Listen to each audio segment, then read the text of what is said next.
projet de cet immeuble intergénérationnel n'est pas uniquement un projet de construction.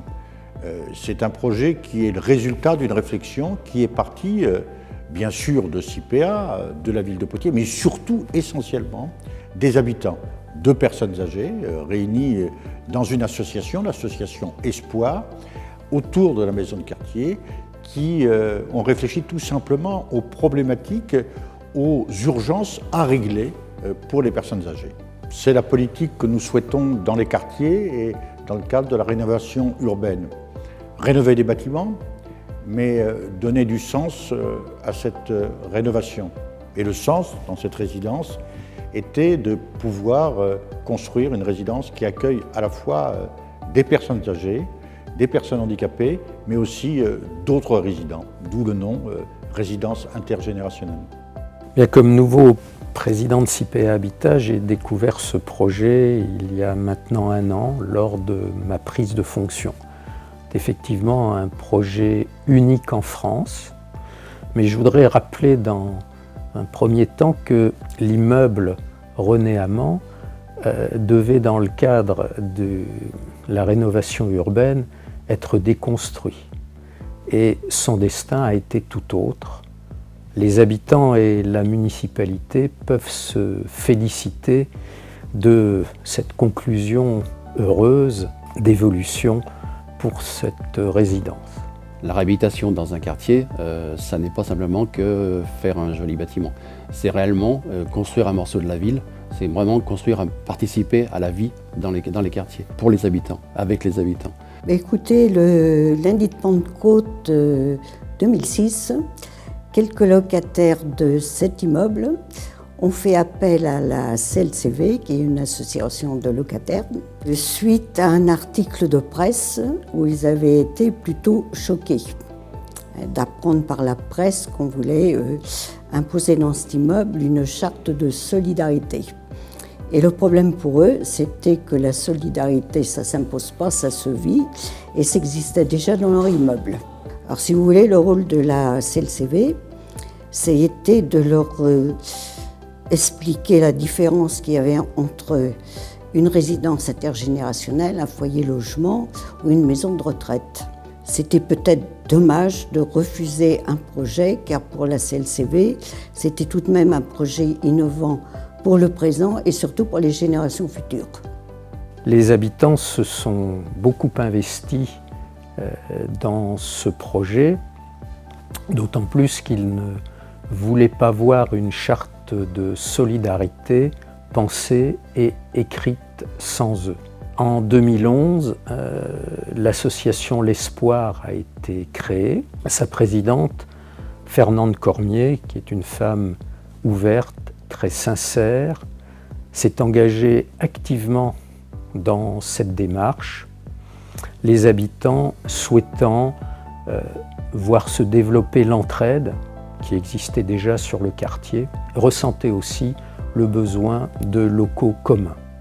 Alors, quelles sont les attentes maintenant dans ce projet-là? C'est qu'il est dans le sillage des grandes orientations du centre qui consiste à mobiliser un groupe d'habitants de toute culture et de toute génération pour construire ensemble l'avenir du quartier.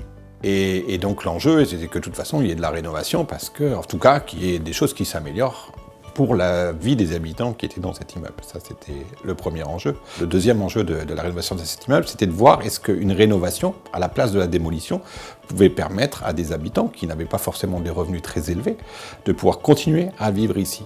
Alors qu'on savait que l'autre modèle de rénovation, c'est-à-dire la démolition, ne permettait pas forcément aux habitants qui habitaient préalablement dans les immeubles démolis ne pouvaient pas forcément revenir dans les petites maisons reconstruites. Donc nous, on est maîtrise d'ouvrage et eux, ils sont maîtrises d'usage. Du coup, l'idée, c'est que le bien vivre ensemble et tout le concept du projet, mais projet de vie, puisse maintenant aboutir et qu'il soit ce qu'on avait imaginé initialement. Du coup, cette démarche de travailler ensemble avec certaines contraintes, parce que la maîtrise d'ouvrage a des contraintes de temps qui ne sont pas celles du centre socio-culturel et de l'Espoir. Du coup, il a fallu composer. Et ça a aussi engendré toute une façon nouvelle de travailler qu'il a fallu faire accepter aux entreprises, architectes, toutes les parties prenantes, à la ville, enfin voilà. Ce projet est hors norme, atypique et même unique en France. Épaissir un immeuble de 4 mètres avec les habitants à l'intérieur, c'est unique en France. Le fait le plus marquant, c'était justement le fait que ça soit en milieu occupé, avec les difficultés du chantier, la poussière, le bruit, où il y a eu parfois des ras-le-bol de la part d'habitants avec des dérapages. Bon, c'était très dur au départ, mais après on s'y fait tranquillement. C'est vrai que le bruit, c'était... mais vraiment correct, les ouvriers et tout, vraiment correct, consensueux et tout. Hein. C'était quelqu'un qui... On avait besoin de quelque chose, ils étaient toujours là pour nous donner un peu des coups de main. Voilà. C'était pas facile. Mais maintenant, on reconnaît qu'il y a du bien. Mais il fallait subir les conséquences quand même. Et je crois que c'était le plus dur pour nous, c'était ça. On a quand même connu beaucoup de monde durant le chantier, c'était une belle histoire. C'était une belle aventure, il faut dire ce qu'il est. Bon, le matin, on voyait les ouvriers, tout le monde se disait bonjour. Dans un projet de réhabilitation extension, on a aussi le privilège finalement tout au long de la construction de voir comment les habitants vivent le changement et d'échanger avec eux et de voir leur impression entre leur ancien logement et leur nouveau. Les ouvriers nous disaient « mais vous allez voir, quand on va partir, on va vous manquer ». C'est vrai qu'au début, ils nous ont manqué les ouvriers. Plus de bruit, plus rien, c'est vrai que c'était un petit peu un vide qu'on a eu. Mais on apprécie quand même le vide après. Ce projet participe au bien vivre ensemble par le fait qu'il apporte déjà un confort au quotidien des habitants, dont la rénovation thermique est faite.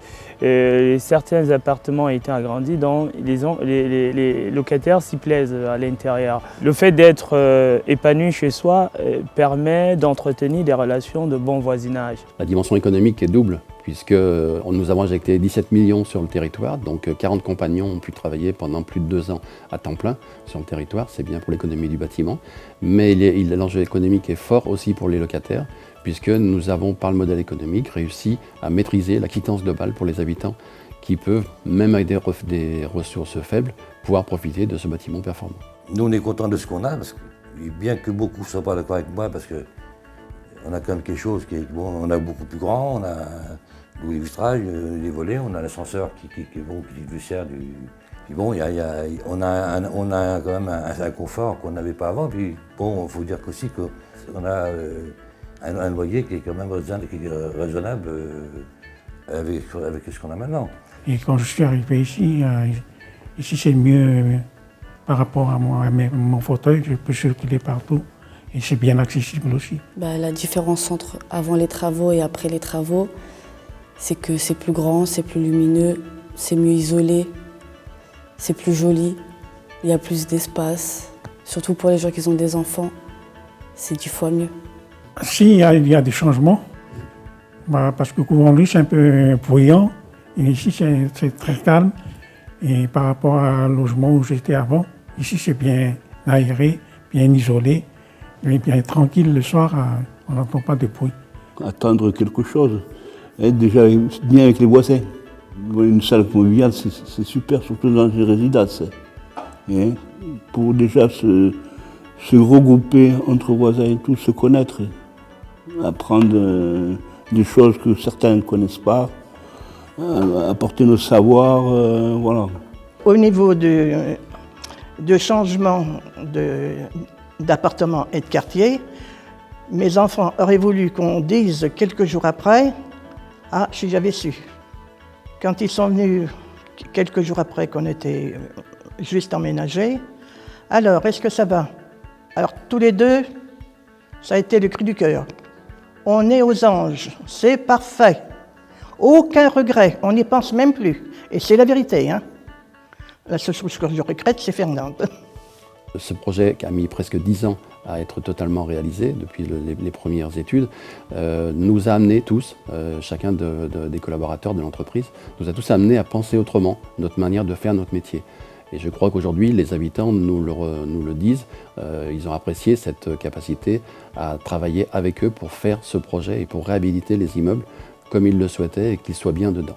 Les habitants nous disent aujourd'hui, je suis bien dans mon logement. Ils ne nous disent pas, vous avez fait des jolis travaux, ils nous disent, je suis bien. Donc quand on est au stade du ressenti, c'est une vraie réussite dans une réhabilitation. Alors les bénéfices de ce projet pour ce quartier va permettre, certainement, et j'en suis sûr, de développer plus d'échanges entre les habitants, plus de convivialité, plus de solidarité et moins d'isolement. Ce projet-là est un élément déclencheur, c'est un élément générateur de d'autres projets au sein de la résidence Interget. Ce quartier sera toujours dans mon cœur, et les gens notamment. Les gens que j'ai été amené à croiser. J'ai appris à rencontrer des gens qui ont beaucoup de qualités alors qu'ils étaient souvent laissés pour compte, quoi. Et en fin de compte, c'est des valeurs que j'essaie de transmettre à ma fille parce que j'espère qu'elle aussi apprendra à connaître les gens comme moi j'ai appris à les connaître et à les aimer. Dans le cadre du bien vivre ensemble, ce projet n'en est qu'une des composantes. Le bien vivre ensemble est en effet au premier plan des préoccupations de la municipalité. Un élu en 2015 doit être à l'écoute des habitants et particulièrement aux Trois Cités, nous avons été à l'écoute de cette association Espoir. Des habitants qui vivent dans le quartier, qui ont réfléchi, qui ont mené des enquêtes, des questionnaires auprès d'autres habitants et qui ont fait tout ce travail et qui sont arrivés à un certain nombre de conclusions. Quand on parle de rénovation urbaine, c'est-à-dire soit bâtir de nouveaux logements, soit améliorer de nouveaux logements, de les réhabiliter, ce qui est le cas de cet immeuble à Mans, je crois qu'il est important de donner du sens à cette réhabilitation, du contenu, et c'est dans ce cadre-là que l'expérience, l'apport des habitants a été essentiel. Je pense qu'en 2015, on ne rénove pas un quartier uniquement par des bons techniciens, des bons professionnels. On rénove un quartier en tenant compte de ce que souhaitent les habitants et le thème de l'intergénérationnel est important aujourd'hui dans une société où on s'interroge. Je crois que les plus anciens ont beaucoup de choses à apporter et peut-être dans la vie quotidienne, les plus jeunes ont à apporter aux anciens, d'où cette démarche intergénérationnelle.